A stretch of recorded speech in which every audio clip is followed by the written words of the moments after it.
Yeah, I have like I said before, I have like 5 areas in everyday life I want to talk to you about today. But we're gonna start, because of the video, with the like product-free living or natural products living in regards to personal hygiene and products in the bathroom, for example.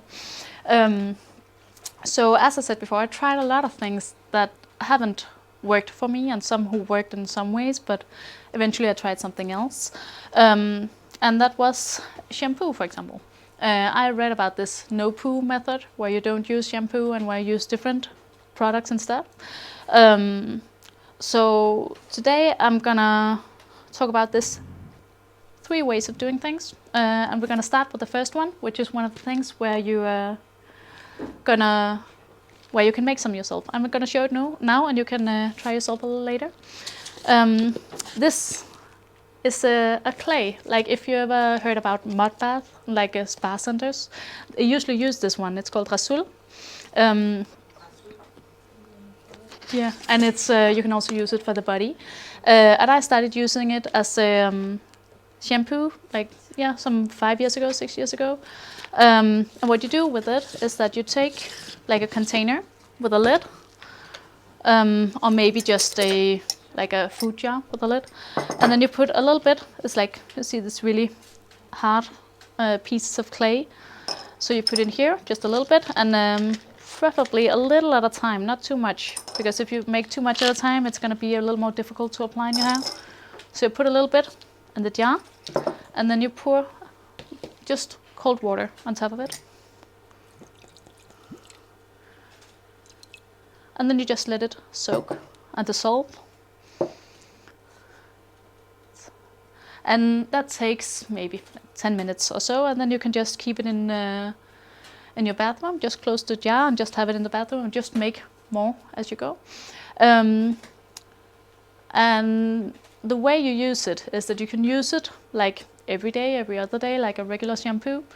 But I used it as a way to become completely product-free with my hair. And for several years I didn't use shampoo at all. But on the way to that, I started by replacing, like, I started by using maybe rasul instead of shampoo like 3 times a week. And then after a few weeks, I went down to 2 times a week, and no shampoo at all, just rasul. And then after a while, then 1 time each week. And then at some point, I just completely outphased using anything. I just used water for my hair, and I did that for 4 years. I had really long hair as well. I don't do it right now. I'm gonna get back to it, but I used it instead of shampoo, and it's really good. The only thing, it's not a conditioner, so I used maybe a little bit of oil instead as a conditioner. But it works, and there was no grease left in the hair. It works exactly like a shampoo. It's just a natural clay instead. So now it's almost completely. I think could use a little bit more water. There's no right or wrong here. It's just to get the right, the best consistency to be able to apply it into the hair. It needs to be really soft, and that's why if you put clay inside and water on it and just leave it for weeks, then at some point it's going to be like really sticky and difficult to apply in the hair.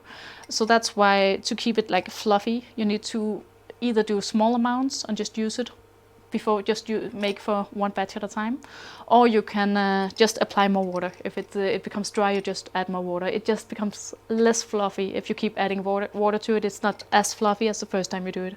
So I would recommend, if you want to replace shampoo, see, it's like this soft clay now, you just make 1 batch or 2 batches at a time, so it doesn't get dry again.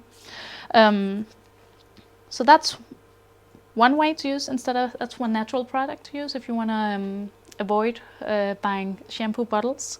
And you can get it like a really big pack. You can also buy bigger than these, so you don't have to buy all these small packages in regards to avoiding packaging. And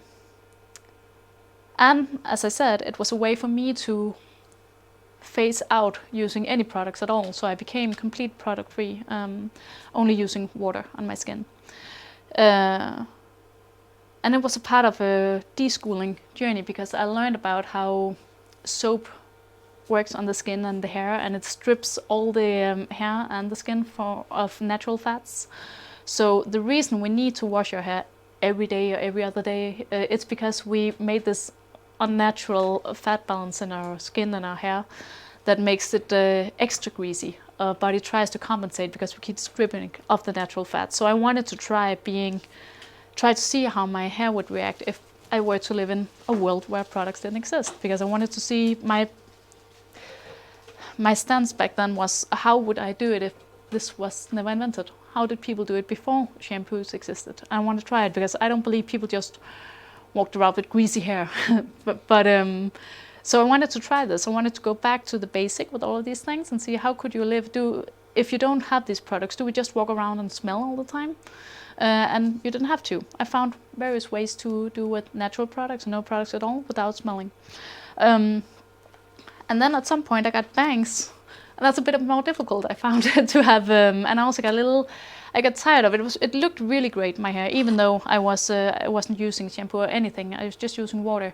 My hair looked really great and it's really long. It's very healthy, very thick, but it had a different feel and texture than when you use shampoo, and I got a little tired of that after a few years. I have friends who still go completely product free, and it looks really beautiful.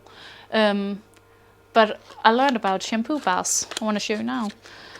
Because they were a bit different. It was a way to have the same feel, the same lightness of the hair, like when you use shampoo, but without that much packaging. So I switched at some point, I think a year ago, I switched to using shampoo bars instead. Also a way to do without the shampoo bottles. And they last longer than a shampoo bottle, and they come in this packaging that's plastic free. So I tried various ways of doing it, and I found that I personally like this one better, while I have bangs anyway. I think when I outgrow them completely, I might try zero shampoo again. But I found it to be a really good alternative. So there are various ways to do it. And as I said, it's very much, there are many solutions to live more sustainable, also in regards to your products. And a lot of people do it by buying these more sustainable perfume-free products, and that's one way to do it. And then you can go all in and be really ambitious and do no products at all. And there are these in the middle, in between solutions where you can do something and eliminate some packaging. So that's one thing. We can talk more about that later. But I want to go directly to this one, which was deodorant. Was also a product I wanted to outphase completely. And I couldn't do it completely. I could do it, but I was a bit uncomfortable. I felt sometimes I got a little smelly, even though I tried by eliminating just washing regularly. But I found that I didn't think it was enough. I think in our society today, this bodily smell is not acceptable, and I didn't want that. So I tried finding these natural alternatives, and I started out by making my own deodorant with coconut oil and baking soda was my first step. And what I did was to use the effective ingredient here is the baking soda, natron, also in Danish. That's the one that keeps us from smelling. So it's one part of that, and then combined with 3 parts of coconut oil. And that doesn't have to be coconut oil. It was just a way to make it easier to apply when I started making it. So it's 3 parts of coconut oil with the 1 part of baking soda. And then I just mixed it together in this little jar that I could just keep completely lit. And just have in my bathroom at all times. And what I would do was to add like the size of a pea, I think, under the arms after I showered. Just instead of a regular deodorant, I just used like a little bit of it. It became this white. It looks like coconut oil. It's just a little more white because there's baking soda inside it. I just used a little bit to be able to apply it, and you can just, now it's a bit hard. It's easy if you just heat it up a little bit just to mix it together thoroughly. So I started out by making my own, and it's really easy, especially if you have it in this like little jar with a lid on it, just on the bathroom. So I have had these, at that point in my bathroom, I only had this one deodorant as the only product I used at all. But then I was curious because Baking soda is not especially harmful for the environment or anything. I was curious to see if I could do anything more natural. So I read about how you can use lemons as a deodorant instead.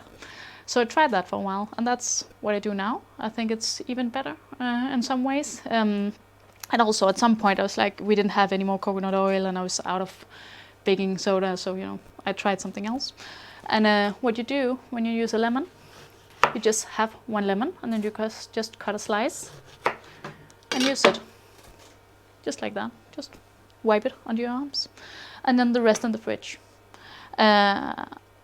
And I found that it was almost as cheap, and then I could put this one in the compost, and it came without packaging, so that was completely package free. That was when I really wanted to avoid packaging. So it's a way to avoid the packaging. And also, some people would then say, but lemons have to be imported because they're not local.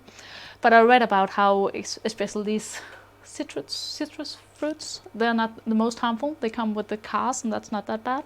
So in some ways, because they're very easy to grow what they are, it's basically not, it's insignificant amount of more harmful than if we just grew apples. So it's basically one of the better products to use because they have this long, they last for a long time, so they don't have to be flown in. So it was okay product, and then it was package free.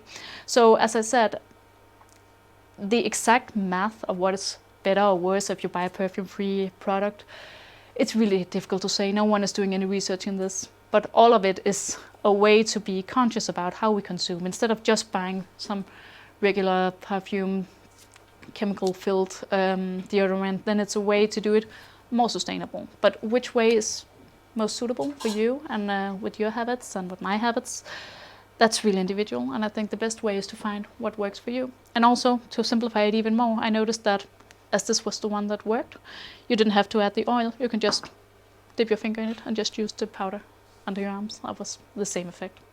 So it's really just making it as simple as possible, if that's what works the best. And if you like using a product, then you can use less.